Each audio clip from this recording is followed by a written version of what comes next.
Mais hier, à l'heure des JT du soir en Israël, le Premier ministre israélien Benjamin Netanyahou a tenté une ultime démarche pour tenter d'éviter des élections anticipées, Stéphane.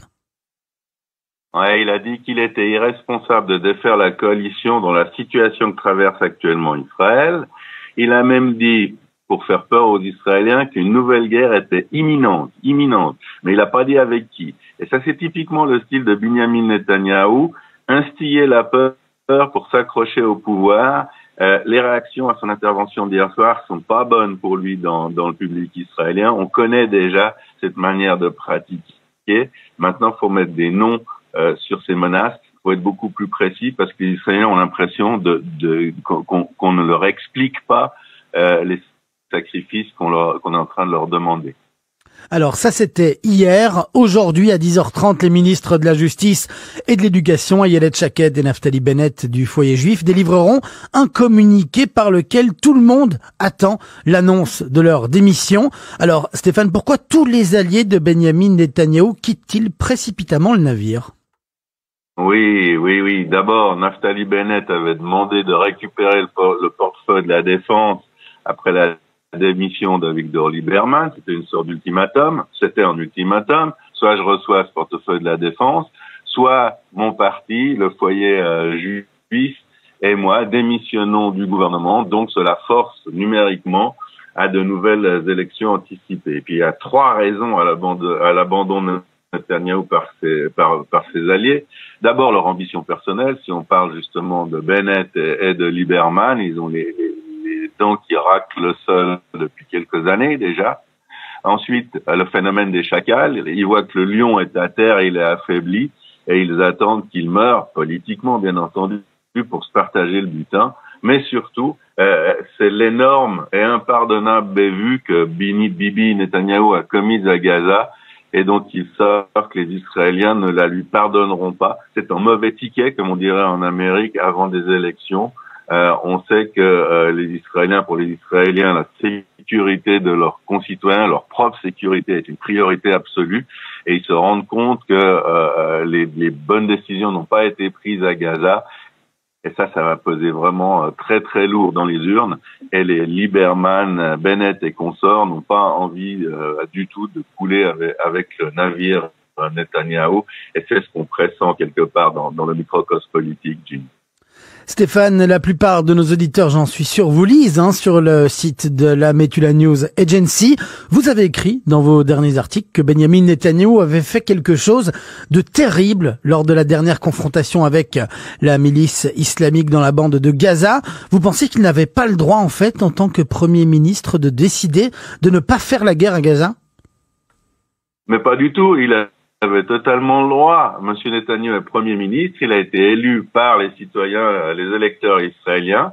Il possède le choix absolu d'envoyer ou non des troupes au sol à Gaza, d'attaquer Gaza, d'essayer d'anéantir Gaza, ou de refuser de faire la guerre. Alors on le dit, pour les stratèges, c'est notre travail unique à Metula, c'est un non-sens stratégique de conserver une menace permanente et active à 60 kilomètres de Tel Aviv et de Jérusalem. Mais ça, c'est pas un crime, c'est un choix qu'il fait, c'est sa perception des choses, c'est pas là-dessus qu'on l'accuse. Et qu'est-ce qu'il a fait alors de si terrible pour que la coalition gouvernementale s'effondre et que sa réélection soit même compromise ? Il a tout simplement, Jim, abandonné les Israéliens du pourtour de Gaza, de Sderot, d'Ashkelon, des autres villes. Il a laissé les milices islamiques leur adresser 531 roquettes. C'est le décompte final. 531 roquettes, dont des nouvelles roquettes de fabrication iranienne qui sont plus grosses que les autres, qui font plus de dégâts, sans tenter de les en empêcher. Au contraire, il a ordonné aux pilotes, ou fait ordonner aux pilotes de ne tuer personne à Gaza. Donc, on s'est trouvé dans une situation où les miliciens islamiques faisaient tout pour tuer le plus de civils en Israël. Il y a quand même eu 70 blessés, 1 mort, et toujours 4 de ces blessés qui sont dans un état grave.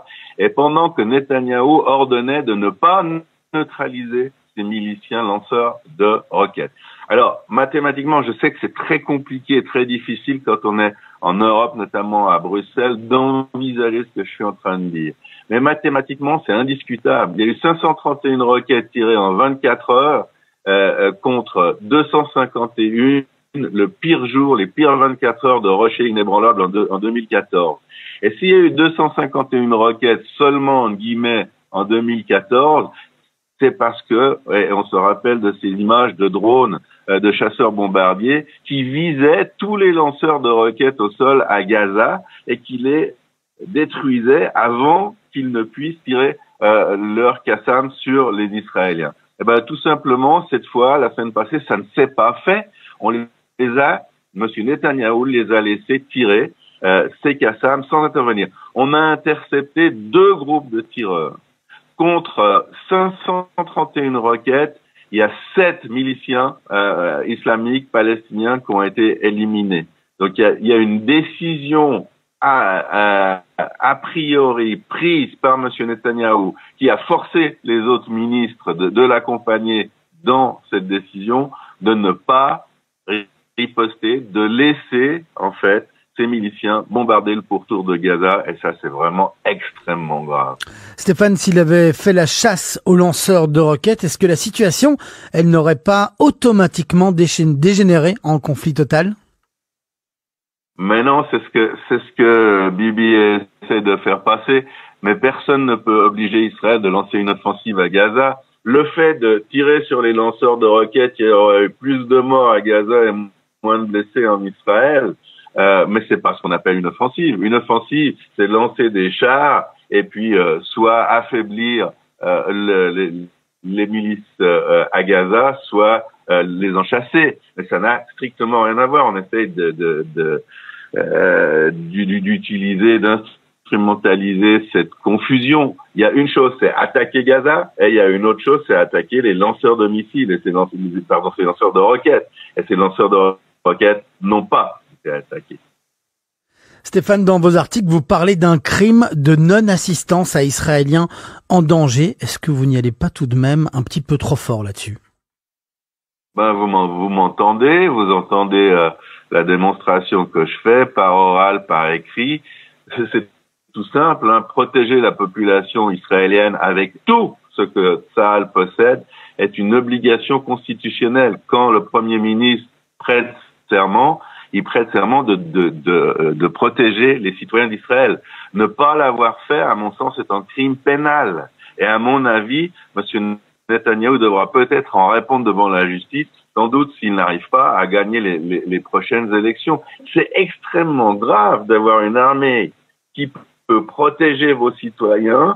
Et on a vu les pilotes qui survolaient les lanceurs de roquettes, et on a vu les lanceurs de roquettes qui ont tiré pendant 24 heures sans jamais être dérangés par les avions et par Tsahal. Et ça, c'est incroyable. Alors, on a bien par l'intermédiaire de l'aviation détruit 150 objectifs à Gaza, mais c'était des objectifs vides. C'était les bureaux de la télévision du Hamas à Al-Aqsa, mais détruire les bureaux d'Al-Aqsa n'empêche pas les lanceurs de roquettes de tirer sur Sderot ou Ashkelon. Et c'est vraiment non-sens.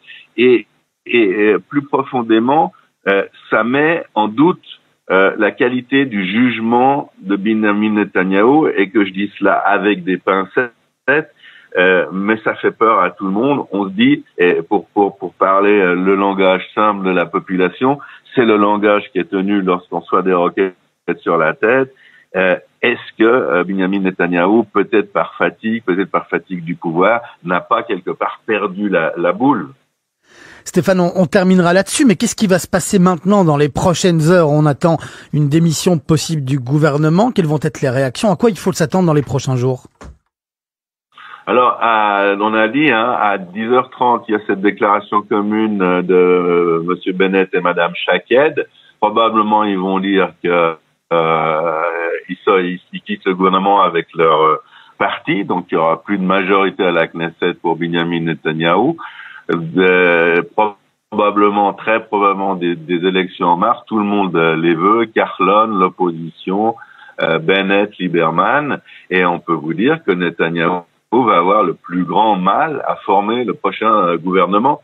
Et en plus, il y a quelque chose de vrai dans ce qu'il a dit hier au journal télévisé, on en parlera peut-être la semaine prochaine, mais il existe effectivement des menaces assez lourdes en provenance des Russes en Syrie et des Iraniens, mais ce qui nous apparaît clair, toujours dans notre habit d'analyse stratégique, c'est que la décision de Netanyahou de ne pas protéger ses compatriotes, ses administrés sur le pourtour de Gaza a affaibli Israël face à ces menaces et pas le contraire, c'est-à-dire de ne pas réagir. Ça donne une sorte de feu vert ou de blanc-seing à nos ennemis. Ils disent que peut-être lorsqu'ils nous attaqueront, nous réagirons de la même manière que Netanyahou a réagi à Gaza.